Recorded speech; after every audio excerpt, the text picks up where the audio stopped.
Hiya folks, Sandro here with more cartoon news and shenanigans. And if you'd like more cartoon news and shenanigans, I'd ask you to please subscribe to the channel. In fact, do it right now so you don't forget about it later. And I thank you very much for that, guys.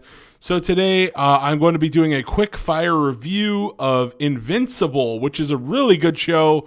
I think I'm going to give it an 8 overall. I think it was really, really good. And I wanted to go over some of the characters, the story. Off the top of my head, I don't want to go through it bit by bit. I just did an Adventure Time review and I kind of went through every scene with the footage behind me. So I'm not going to be doing that this time. I like to shake it up and let's see what we can do here. So I'm going to start out by saying, like I said, I give it an 8 out of 10. Why do I give it an 8 out of 10 instead of a 9 or a 10? And I think it has to do with Amber and the animation overall. Amber is just a waste of space. She just doesn't do anything. On top of that, just to be woke and to virtue signal, they actually blackwashed her. So you can actually see here, Invincible Comics, Amber. Here's what they look like. Amber was actually a blonde chick, and so this is what she looks like in the comic books, and they blackwashed her for no reason. Also, she just was not a good character. So even though they blackwashed her thinking, hey, maybe we could get some virtue points here, she'll be a great character, she's really terrible. The entire time, the whole gimmick is Mark becomes a superhero. By the way, I almost forgot to mention, this entire thing has spoilers. I just kind of jumped in here. Spoilers, so watch out. You guys should go watch it. It's on, is it Amazon Prime? Yeah, Amazon Prime. So go ahead and watch it. Anyway. So yeah, Amber kind of does nothing. And the whole gimmick is that she asks Mark out because she was jealous of this other character named Adam Eve, who we later, she's a superhero, but I think the first scene we don't know she's a superhero or something like that. But they go to the same school. Mark and Adam Eve, they go to the same school. And so Amber's there. She she goes on a date, just it's almost like she wasn't interested until she noticed that Adam Eve was interested in Mark. And that's when she wanted to date Mark.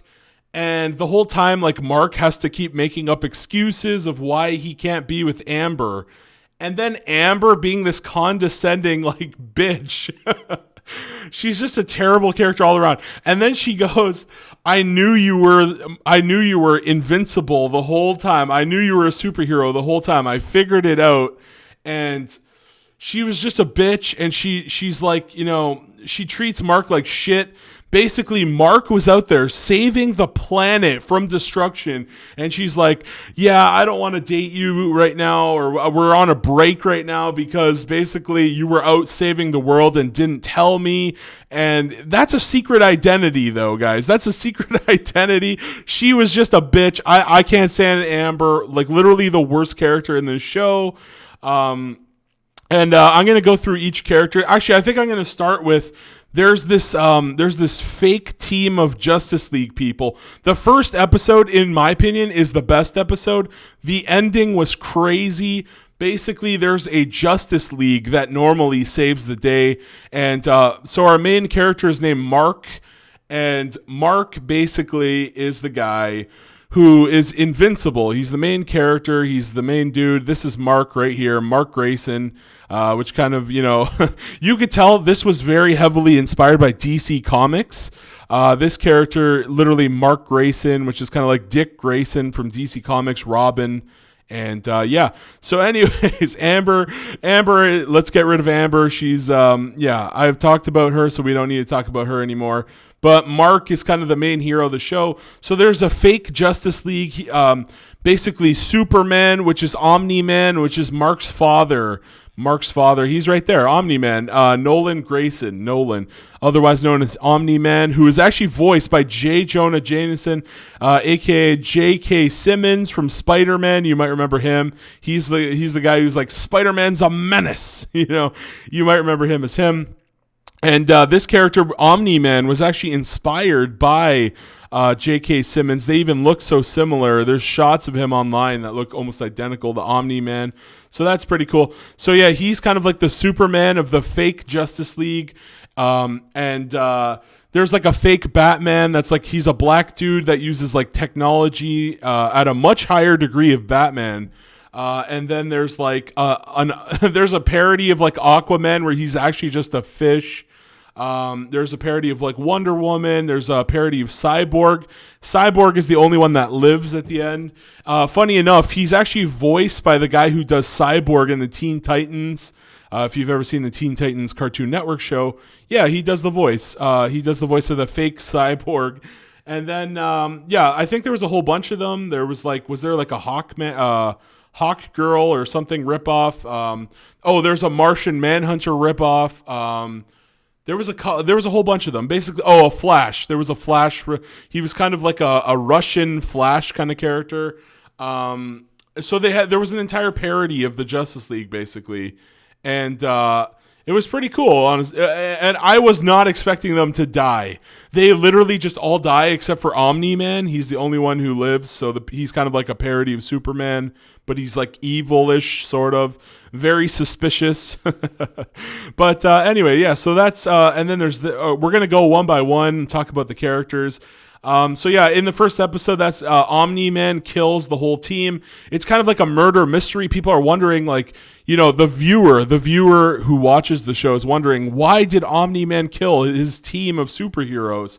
And we slowly unravel episode by episode.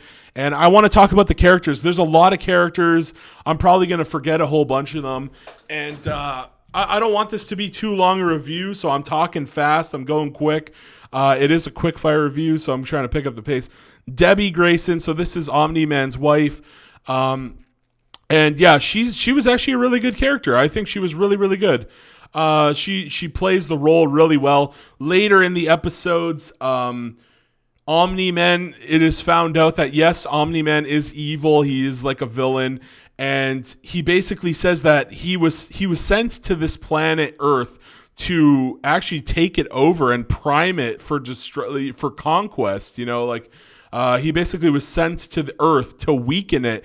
And he basically said, Debbie, his wife, he only married her, just because she was like a way to spend time. He viewed her. This was crazy. Omni-Man just views her as a pet that he was keeping, like, because he's basically a superpowered god. And so this is crazy here. Debbie Grayson, so she was really good. I honestly thought she was one of the, like, out of all the non-superpowered characters, she was really, really good. So she had a great moment there where she was crying, and, she has some great parenting scenes. I think she's just honestly one of the best characters. Amber, I talked about, literally the worst character.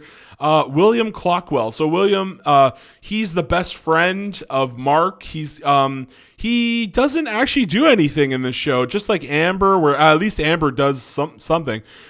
He doesn't show up until there's an episode. So basically he's gay. They go to a college campus to get away, and they have to go up against like this dude who's making these, like, I don't even know, these like robotic creations. He's like some kind of supervillain, and he gets kidnapped. And he was going to be made into a robot, but then his like boyfriend that he hooked up with immediately in like the span of a couple episodes, immediately they just hit it off. Like, or I guess, no, weren't they friends? Yeah, I think, okay, no, that's what it was. They were friends before they showed up in this episode. So yeah, he's the gay character. He just doesn't do very much. Maybe in the next episode he'll get superpower. That'd be cool, right? He gets superpowers of some kind somehow. He legit just doesn't do anything. His big scene is he gets like scared shitless when Omni-Man wants to kill Mark. So he's like, where is he? Will, where's Mark? I want to go kill him. And he has this, like, he's scared shitless, and he kind of like stands up to Omni-Man, but not really. So, he's a character without powers. He barely is in the show, and I think they really need to give this character like superpowers or something, because he didn't do anything, honestly. He really didn't do anything. He basically had one solid episode where he does something, and outside of that episode, there's, that's it. That, like, this character is just out of it, man. Cecil, one of the best characters. Cecil Stedman, is that his full last name? Okay. So Cecil is kind of like the CIA master. He's like the intelligence. He's preventing all of these like alien attacks and everything. He's just a really good character. He's very stern. At some points, he's very caring. He wants to make Mark into an asset now that the whole like fake Justice League team has been wiped out, and they're trying to figure out did Omni-Man kill them? He sees that Mark is the son. Omni-Man comes from this planet that's like, they're all superpowered. I forget the name of it, but they're all superpowered, and Mark is half superpowered. But like, I think he gets like all of the benefits though, just because he inherited all the powers from his dad. And yeah, they end up having a giant battle. In the end, he loses. Mark actually loses. One of the things, that's what I wanted to talk about in the final episode, I think it was, there was definitely some content. So why I give this an 8 out of 10, like I said, so like Amber, there was some characters that kind of just don't do anything. The animation. So I want to talk about the animation. A lot of scenes in this show, towards the end, it looks like they ran out of budget for big scenes, and they were very low quality. And a lot of the so anytime there was vehicles, trucks, spaceships, you could tell they were really bad 3D models. So that's one knock against the show. And another one was like certain like continuity things. Like in the final battle, Mark loses like 4 or 5 teeth. 3 teeth, I think it is. Omni-Man punches him directly in the mouth, and he loses a bunch of teeth. And we see him literally like an hour later in a bed, recovering in a hospital in Cecil's kind of like military like hospital, and he has a full set of teeth again immediately, literally one scene to the next. Literally one scene he lost 3 teeth, the next scene he has all his teeth again. And this is one of those shows with continuity. I just thought, I was like, wow, did he permanently, they made it seem like it was going to be permanent, like he actually lost teeth, and it just doesn't happen. It just was kind of, that's what I'm saying. So there's a little bit of continuity things here and there. But overall, the voice cast of this show is really good. Donald Ferguson. So this character dies. He ends up getting exploded. I think he was a fun little character while he lasted. In the end, he ends up getting exploded. He's trying to figure out Omni-Man's identity. And he plays a decent role before he ends up dying. He goes out like a chief, though. What a legend. This was an underrated character for sure. Okay, so here we have the Hellboy. This character is kind of like a mix between Constantine and Hellboy, kind of. Constantine from DC Comics, of course, and Hellboy from, is it Dark Horse Comics? I don't even know which one owns. Anyway, his voice actor is really distinct. I do like his voice. Damien Darkblood. So he's really cool. He's a detective. He's trying to solve the mystery of Omni-Man, and eventually he gets sealed away by the government, but he's still there, and it's kind of weird. And so he's another one of these like parody of the Justice League type of characters. Really cool. I thought he was really cool. But yeah, he seems very overpowered. He could just teleport wherever he wants. Seems a little bit broken. Yeah. I wouldn't be surprised if they end up killing this character off permanently, because he kind of like takes away a lot of things. Like if this character exists, he can just leak plots. Like if there's like a season with a main villain and it's like, we don't know who the villain is. Who could he be? Damien Darkblood could just like appear. I don't know. He's a convoluted like plot mechanic, a plot device, if you will. I think he's a little bit broken. I think they might end up killing him because he's just very powerful. The Mauler twins. This was one of my favorites here. So these two guys, one of them's the clone, one of them's not the clone. It was pretty wacky. They're just overall very fun characters. He basically has a brother that's like a clone. They call each other like brothers and stuff, even though they're clones of each other. And they get captured, then they get let out by this character named what was his name, Robot, or something like that. And so yeah, he plays a role. It's pretty cool. He's actually a genius of all things. Yeah, he looks like a very muscular knucklehead, but he's actually a genius. Him and his clone, they're both like scientifical geniuses. They know how to make clones. They know how to do this. They know how to do that. This is a character I think I'm looking forward to seeing more of in the next season. So yeah, pretty cool. This was the guy who makes costumes. Mark Hamill played. Oh, was that Mark Hamill? Holy shit. Arch Rosenbaum. So this character, I was surprised that this character didn't die by the end.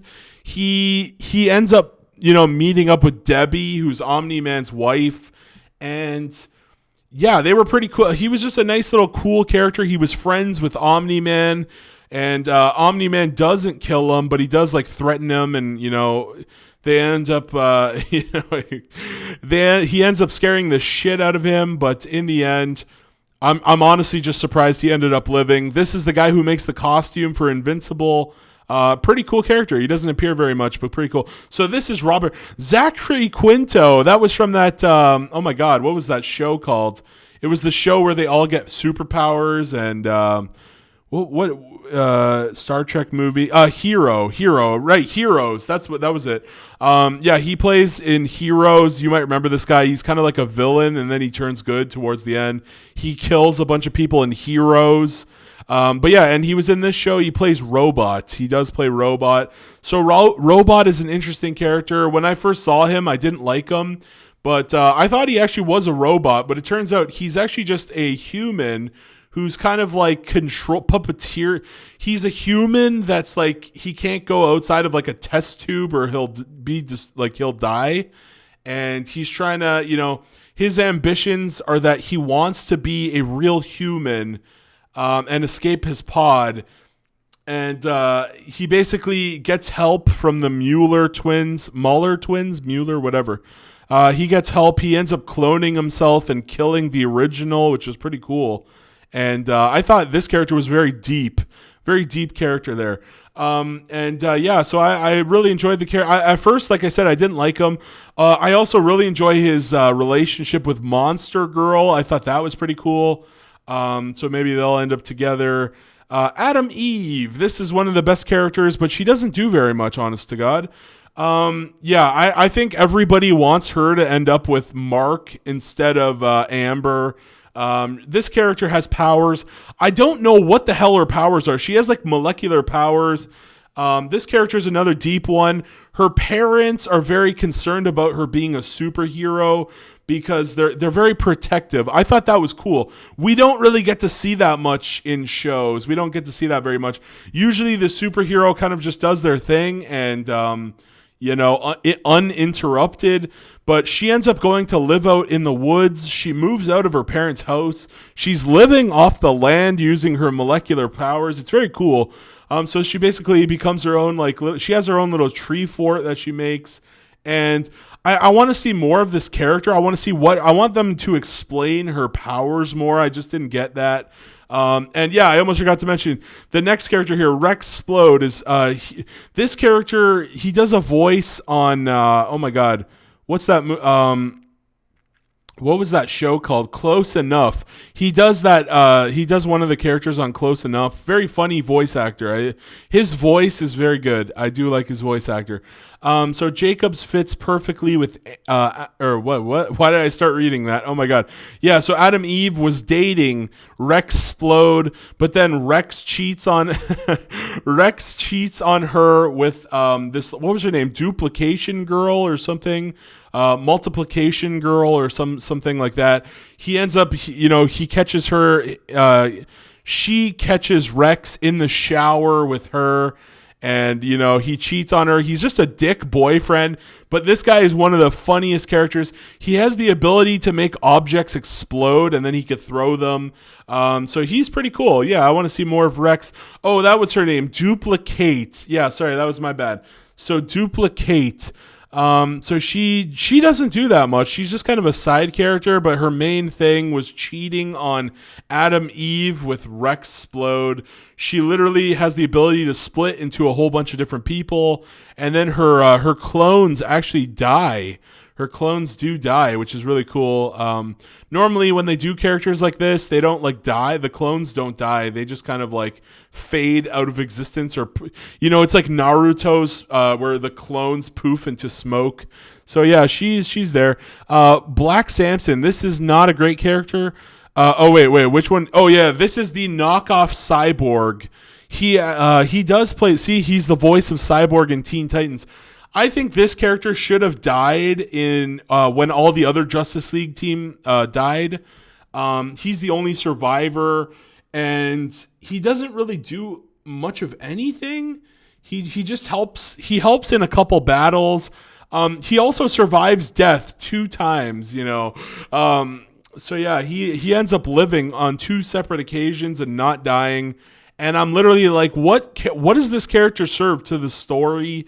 He kind of just doesn't do much, honestly. He doesn't really do too much. He's just kind of there. This character, on the other hand, this is like the black standout. Out of all the characters that are black in this show, this was the character that stands out. They also picked the worst picture for him. But basically, Titan. Titan is this character who's like a street thug working for a mobster robot. And he's really cool. He ends up destroying. They end up beating that robot. No, he's still alive, right? I think they end up beating that sort of mobster robot guy, and he takes over as kind of like the new mobster. But he's cool because he actually looks out for the little guy. All he wants to do is protect his daughter and find a good living for her. And he ends up taking over this giant skyscraper, and it's really cool. So he seems like he's going to be an ally going forward. I like this character. Easily one of the best characters in the whole show. This is the guy, Machine Head. He was the villain.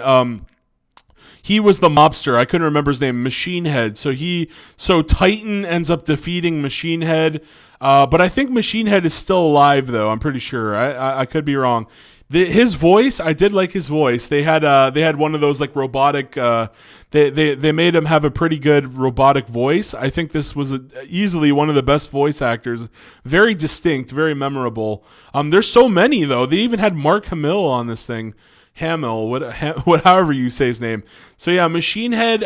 He plays a small role, but Titan basically, he dethrones Titan. There is a cool battle though. Towards the end of the show, there's a big battle between Machine Head's supervillain team and the Invincible team with all the Duplicate and Rex, and that was cool. D.A. Sinclair. This character he was in one episode with the gay kid. Yeah, he basically is a supervillain that specializes in robotics. He basically turns characters robotic, and the gay Mark's gay character, gay best friend or whatever, he takes his lover and converts him into a half cyborg. Cyborg hybrid soldiers. Yeah, he played a really cool role. And then I was surprised because they actually the CIA or the Department of whatever the hell it is. They actually end up kidnapping this guy, and they're like, you are a very useful asset. We're gonna, we want to make more robot soldiers. So they actually end up kidnapping this guy. The government literally kidnaps him and forces him to work for the government, which was actually funny. I thought that was cool. So yeah, Seth Rogen. This character only appears for 2 whole minutes. He comes to Earth, and he was going to challenge Earth, but then he gets the message wrong, and he turns out it was he was supposed to, send a challenge to Urath, but he gets mixed up, and he was actually supposed to send a message to Earth. So Alan the alien, did they say his name in the show? I don't remember if they did. So Alan the alien. Yeah, I'm not familiar with this character, but like I said, he only appears for 2 whole minutes, so he doesn't come off very. he was a funny character. It's just we didn't get very much time with him, so it would have been cool to see more of him. Basically, he has a message, and if he had actually just talked more with Mark would have like learned about Omni-Man and how he killed everyone. So that's very interesting. This character basically could have stopped the entire plot of the show. I guess he could have like stopped a lot of death and destruction. War Woman, which is a parody of Wonder Woman. She dies in the first episode. We don't get to anything with her. Green Ghost is a parody of Martian Manhunter. She dies in the first episode. We don't get to see. Wait, no, hold on. What was she? No. Oh, she's a parody of the Green Lantern. Sorry, I'm mistaken her for this guy. Martian Man. He's a parody of Martian Manhunter. Dies in the first episode. We don't get anything with him. Green Ghost, parody of Green Lantern. She dies, like I said. This is the Russian Flash. She leaves behind a widow. There's a funeral. It was then. I forgot to get Mark's mom is Omni-Man's wife. She is actually a real estate agent, so we actually do see some of her job in this. Like, she has to sell the widow of Red Rush's fiance's house. And this is I like this character for the little bit that we got to see him. Darkwing. So this is a black Batman that uses a lot more technology. He dies. He's a very heroic character. Before he dies, we get to see he's very smart. So he's basically Batman, but black, basically. And he uses like a lot more technology. He had like a surfboard of technology. He had some kind of like flying like surfboard or something. I don't know. The Immortal Ross. So this character dies, but he comes back because he's immortal. This character was like some kind of like Hawkman, Vandal, Savage type of character. He dies, and then he dies a second time, but like I don't know if he's actually dead this time. I genuinely can't tell if he's actually dead or not, but it takes him a long time to regenerate, though. It does take him a long time to regenerate. But actually, those twins, what were they called? The freaking, oh my God, what were those two twins called? Did I pass them? There, the Mauler twins actually bring him back to life to fight Omni-Man, which was cool. But he ends up dying. So yeah, that's most of the characters. Overall, it was really cool. The next episode, it seems like Omni-Man is gonna go find his race and wipe the Earth out, or maybe he won't. I don't know. We are left on a cliffhanger where a lot of plot threads towards the last episode, in the last couple minutes, they actually go through like 20 different open-ended plot threads that were never resolved, and it was kind of like a cock tease for the next season. So I'm looking forward to it. It was, like I said, really good show. The animation actually really reminds me of in Young Justice animation. They even have a bunch of the voice actors from Young Justice in here. And overall, really great show. 8 out of 10. I would recommend you guys watch it if you haven't already. And I thought it was really good. Looking forward to season 2. Anything else I want to say? I didn't talk much about Mark, but basically he just has like super speed, super flight, super punching. He's basically just like he basically is just Wonder Woman, honestly. He's kind of like Wonder Woman, but like no kryptonite weakness that we've seen so far. I don't think he has a weakness. He's not as powerful as Wonder Woman or Superman, but like he doesn't have any like heat rays or like heat vision or ice breath. He's very, very strong. He's just a very strong guy, flies fast, and honestly, his powers are very basic. He doesn't really do too much. But overall, that's it, guys. I think, pretty brief breakdown. It was under half an hour. Leave your comments down below, like, share, subscribe, etc., and I'll see you guys next time. Bye-bye.